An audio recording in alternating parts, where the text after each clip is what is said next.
السلام علیکم۔ میں ہوں آصف فرخی اور میری تحریروں کا سلسلہ تالہ بندی کا روزنامچہ۔ اس سلسلے میں آج جو تحریر میں پیش کر رہا ہوں وہ ہے تالہ بندی کا روزنامچہ، وزیروں کے بیانات اور دکان میں آنے والی خواتین۔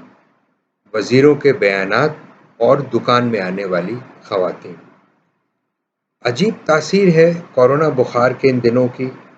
تالہ بندی کے روز و شب میں اپنے معمولات میں تبدیلی لانے کی برابر کوشش کرتا ہوں، مگر نتیجہ ہر مرتبہ وہی نکلتا ہے، ایک جیسے دن اور ایک جیسی باتیں۔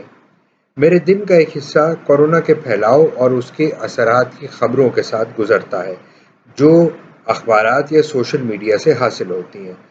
بعض ویب سائٹس ایسی ہیں جو نئی خبر کے آتے ہی الرٹ جاری کر دیتی ہیں کہ اب اس کو بھی دیکھ لو، اور دو ایک دوست ایسے بھی ہیں جن کے ساتھ وائرس والی اس بیماری کے نشیب و فراز پر تبادلہ خیال ضرور ہوتا ہے کہ وائرس نے کیا کر ڈالا اور اب اس کا رخ کس نہج پر گامزن ہے۔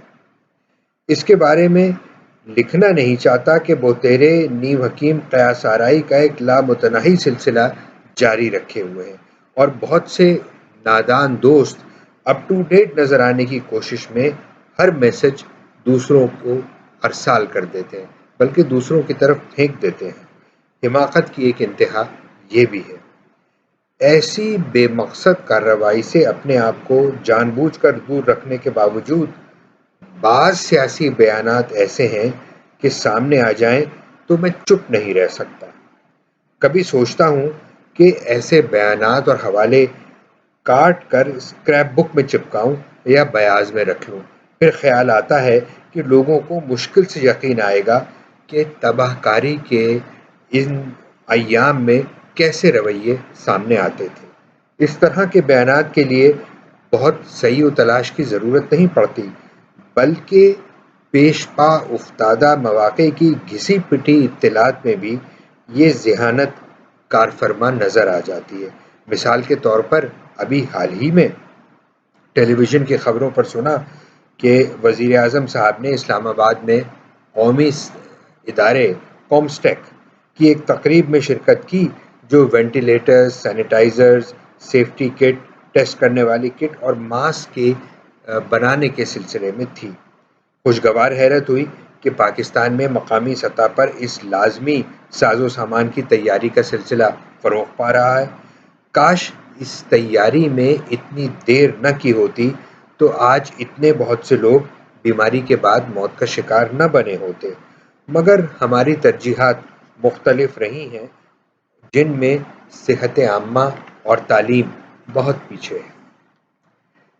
سامان کی تیاری والی تفصیل تو خیر میں سامان میں کی تیاری والی تفصیل کی خبر تو کچھ دیر بعد آئی۔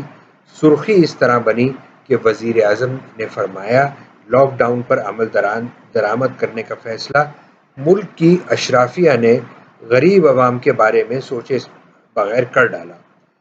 انہوں نے کہا کہ احتیاطی تدابیر اور اس ضرورت کے درمیان توازن قائم رکھنا چاہیے کہ روز کام کرنے والے مزدور بھوک کا شکار نہ ہوں۔ اس کے بعد وہ معمول کے مطابق ریاست مدینہ اور ہندوستان کے نریندر مودی پر دو چار تضحیک آمیز فقرے لگاتے ہیں جو ان کے معمول کا حصہ ہے۔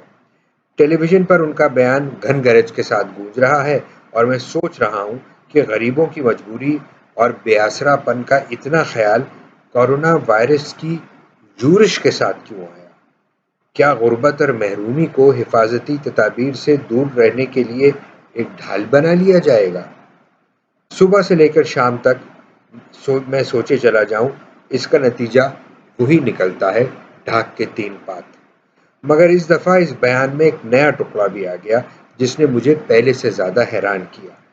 وزیر اعظم نے فرمایا کہ حکمران اشرافیہ مغرب پر انحصار کی بیماری میں مبتلا ہے، جبکہ حضور پاک نے مدینہ میں فلاحی ریاست قائم کرتے ہوئے ذہنی غلامی کو ختم کر دیا تھا۔ انہوں نے کہا کہ علم پر مبنی معیشت کے فروغ پر خاطر خواہ توجہ نہیں دی گئی۔ پاکستان کو اس کی ضرورت ہے اور سائنس ٹیکنالوجی پر معاشرے کی بنیادوں کو استوار کیا جانا چاہیے۔ اس طرح کی باتیں کرتے ہوئے وزیر اعظم صاحب بہت اچھے لگے اور ان کے منہ سے سن کر یہ باتیں بھی بہت اچھی لگیں۔ اگر مبنی بر زمین حقیقت ان سے بالکل مختلف نہ ہوتی تو شاید زیادہ اچھی لگتی۔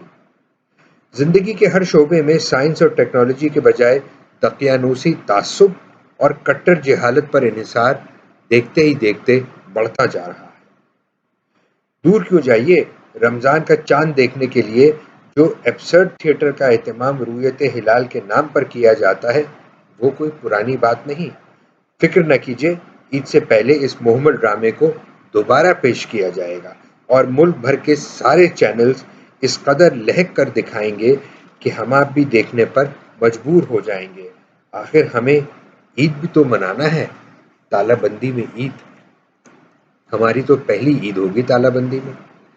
کورونا بخار کی یلغار نے میرے اس خدشے کو دبا دیا، لیکن ختم نہیں کیا کہ ہر طرح کے بلند بانگ دعووں کے باوجود، جن میں مدینہ کی فلاحی انتظامیہ اور سائنس بیک وقت موجود ہے، زندگی کے ہر شعبے میں تعصب، بے علم جہالت، سیاسی جوڑ توڑ، بدعنوانی اور صلاحیت و فضیلت کی جگہ پست ترین گراوٹ کی سطح نظر آتی ہے۔ کورونا سے بچ نکلے تو بچ نکلے، اس پرانی بیماری سے چھٹکارا کیسے حاصل ہوگا؟ اس وقت تو یہ حال ہے کہ من چے می سرایم تنبورہ من چے می سرایت۔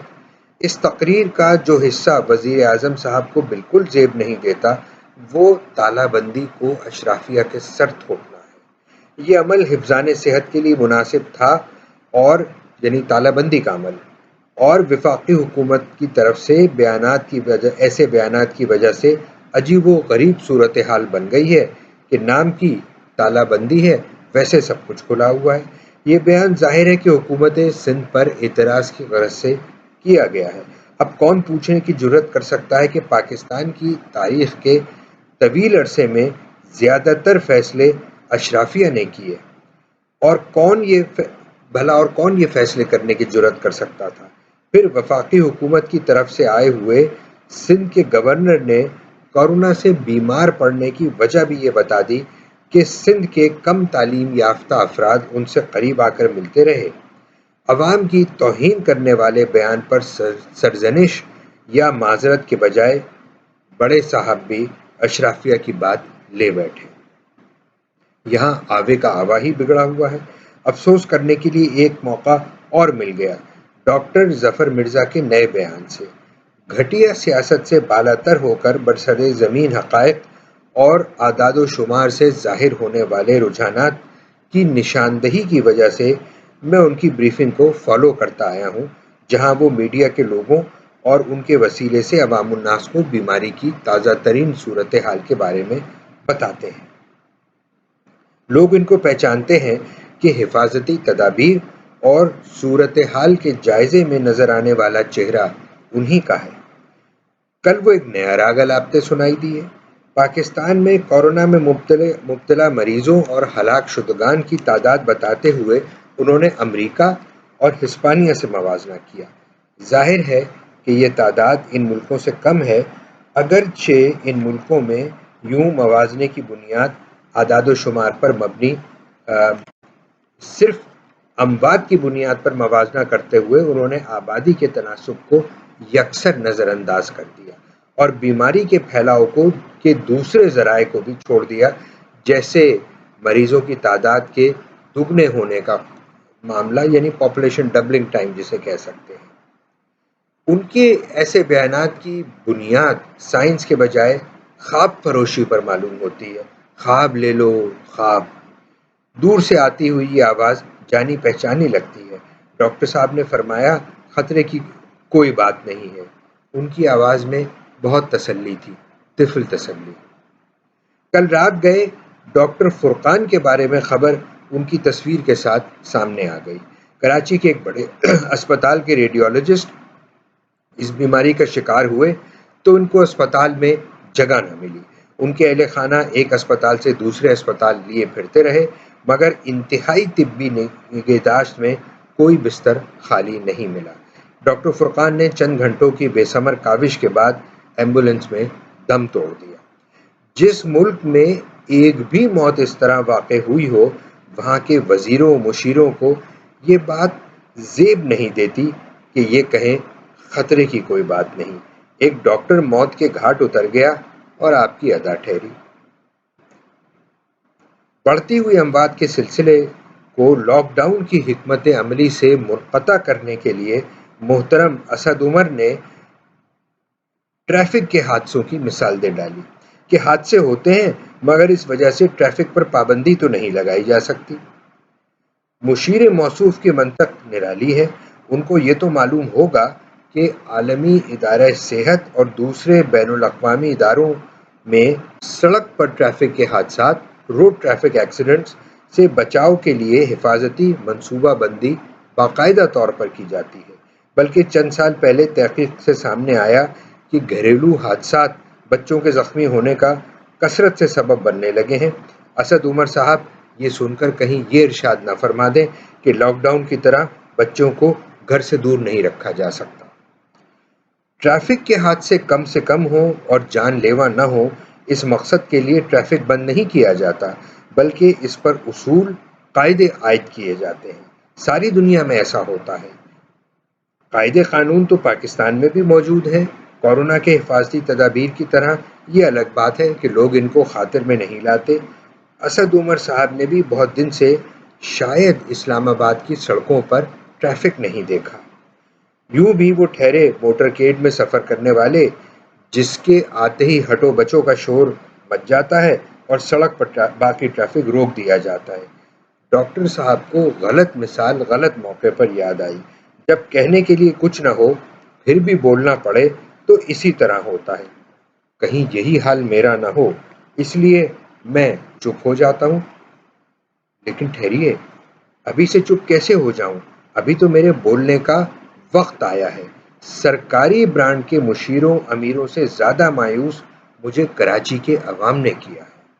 میں ہنسوں کہ روؤں یہ اس وقت سے سوچ رہا ہوں جب سے کراچی کے طارق روڈ والی ویڈیو دیکھی ہے، جو کسی ستم ظریف نے ریکارڈ کر لی اور اس کو شہرت عام کی مد میں لگا دیا۔ افسوس اس بات پر ہو رہا ہے کہ کراچی کے لوگ تالہ بندی کو مذاق سمجھ کر اس کی کھلی خلاف ورزی کر رہے ہیں۔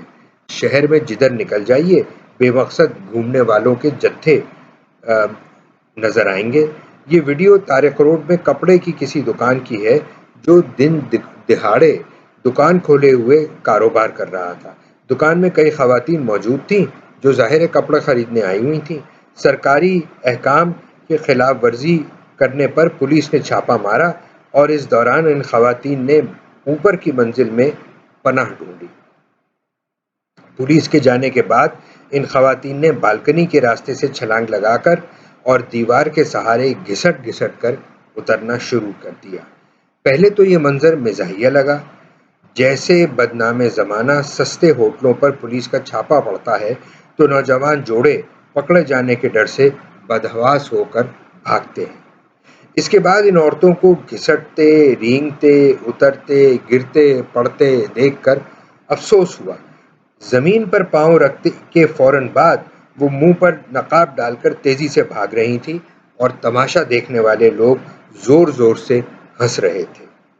خریداری تو بہرحال خوب ہو گئی۔ اس کوتاہ بینی اور بد اندیشی کو آپ کیا نام دیں گے؟ وزیروں کے بے تکے بیان سن سن کر لوگوں نے تالہ بندی کو مذاق بنا لیا ہے۔